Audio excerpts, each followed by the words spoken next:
আসসালামু আলাইকুম। বাংলাদেশ এবং চীনের সাথে একটা সম্পর্ক তৈরি করার জন্য এবং বাংলাদেশ এবং চীন যাতে উন্নয়নের অগ্রযাত্রা এগিয়ে যায়। আপনারা জানেন যে আগে থেকেই আপনারা জানেন দীর্ঘ 50 বছর ধরে, তার মধ্যে এখন আরো বর্তমান বেশি, বাংলাদেশের সাথে একটা চায়নার একটা ভালো সম্পর্ক, মানে চায়নার সাথে এবং বাংলাদেশের সাথে একটা সুন্দর সম্পর্ক। তাদের সাথে আমদানি রপ্তানি এবং দেশের যে ব্যবসা বাণিজ্য সেটা কিন্তু সফল করতে বাংলাদেশের জন্য চায়না কিন্তু গুরুত্বপূর্ণ ভূমিকা রাখছে।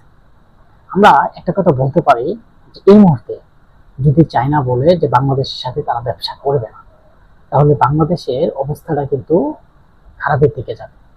কেন বলছি সেই কথা? আপনারা যদি গার্মেন্টস শিল্প আপনারা দেখেন যে গার্মেন্টস শিল্পর প্রায় 80% তাদের সাথে আমদানি রপ্তানি 80% সম্ভাবনা চায়না থেকে আসে, কিন্তু প্রায় 80% জিনিস এই বাংলাদেশে আসে। আপনারা দেখেন বাংলাদেশে অলিগলি থেকে মেড ইন চায়না, জুতা মেড ইন চায়না, আপনার কাপড় গেলে মেড ইন চায়না, আপনার কোনো পোশাকের ক্ষেত্রে মেড ইন চায়না। আপনি এমনকি আপনি এই ঢাকা শহরের প্রতিটা অলিগলিতে যাবেন এবং সারা বাংলাদেশে যাবেন, বাংলাদেশের প্রতিটা জায়গায় গেলে পাবেন মেড ইন চায়না। আসলে এই যে চায়নার সাথে 50 বছরের সম্পর্ক ইতিবাচক হিসেবে এবং উন্নতির দিকে বাংলাদেশ এবং চায়না একদিকে উন্নতির দিকে এগিয়ে যাচ্ছে, সেই প্রেক্ষাপটে চায়নার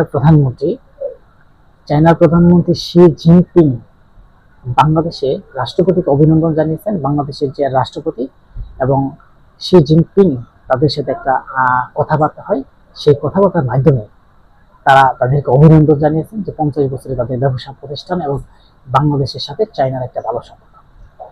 এবং সেটা জানিয়েছেন চীনের রাষ্ট্রদূত, বাংলাদেশ চীনের রাষ্ট্রদূত, তিনি এই বিষয়টা নিশ্চিত করেছেন।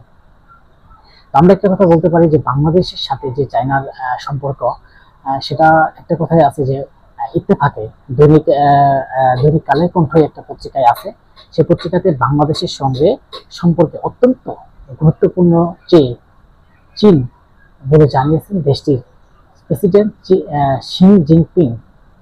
বাংলাদেশের চীন কূটনৈতিক সম্পর্ক 50 বছর বার্ষিকীতে রাষ্ট্রপতি মোহাম্মদ শাহাবুদ্দিন সঙ্গে বিনিময় করা অভিনন্দন বার্তা একথা জানান সিং।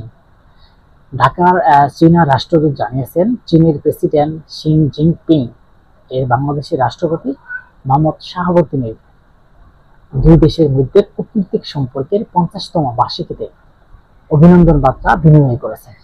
চীনের প্রেসিডেন্ট সিং তার বার্তায় উল্লেখ করেছেন চীন ও বাংলাদেশের ঐতিহ্যবাহী গুরুত্বপূর্ণ প্রতিবেশী এবং বিনিময়ে দীর্ঘ ইতিহাস রয়েছে। হ্যাঁ, বাংলাদেশের সাথে এবং চীনের দীর্ঘ একটা ইতিহাস রয়েছে, দীর্ঘতম একটা ইতিহাসের সূচনা রয়েছে। আমরা একটা কথা বলছি না যে বাংলাদেশে যদি এখন চায়নারা ব্যবসা না করে তাহলে বাংলাদেশে একটা প্রভাব পড়বে, কারণ বাংলাদেশের এই আপনারা জানেন গার্মেন্টস শিল্পের ক্ষেত্রে বাংলাদেশের প্রায় 80% জিনিস চায়না থেকে আসছে বাংলাদেশের গার্মেন্টস শিল্পের ক্ষেত্রে। এটা বাংলাদেশের জন্য একটা বড় কিছু, কারণ এই চায়নার মতো সারা বিশ্বে যে দেশগুলো আছে তার মধ্যে চায়না হচ্ছে বাংলাদেশের জন্য একটা অন্যতম। বাংলাদেশে যারা চায়না যেসব বাংলাদেশের চায়না আছে তারা বাংলাদেশের সাথে একটা ব্যবসা করে কূটনীতিক ঐতিহ্য 50 বছর পূরণ হয়েছে, এবং যাতে আরো এগিয়ে যায় আমরা আশা করি বাংলাদেশের মানুষ যাতে আরো উন্নতির দিকে এগিয়ে যায় এবং সামনে আসার আলো দেখে, এবং এই বাংলাদেশ চায়নার সাথে একই কাঁধে কাঁধ মিলিয়ে যাতে উন্নয়ন হয়ে যায়। আপনারা বলতে পারেন যে ভারত পাকিস্তান আছে, কারণ আমরা জানি ভারত আমাদের সাথে একটা সুসম্পর্ক ছিল আওয়ামী লীগ সরকার থাকতে, কিন্তু পাকিস্তান এক সময় সুসম্পর্ক ছিল, যেহেতু ভারত সবকিছু আমাদের দিতে হচ্ছে, পাকিস্তানও সেই একই রূপ, কিন্তু সেখানে চায়নার কাছ থেকে আমরা অনেক কিছু নিচ্ছি, কিন্তু আমাদের তেমন কিছু আমরা দেই নাই। যাই হোক, যদি ভিডিওটা ভালো লাগে অবশ্যই পাশে থাকবেন।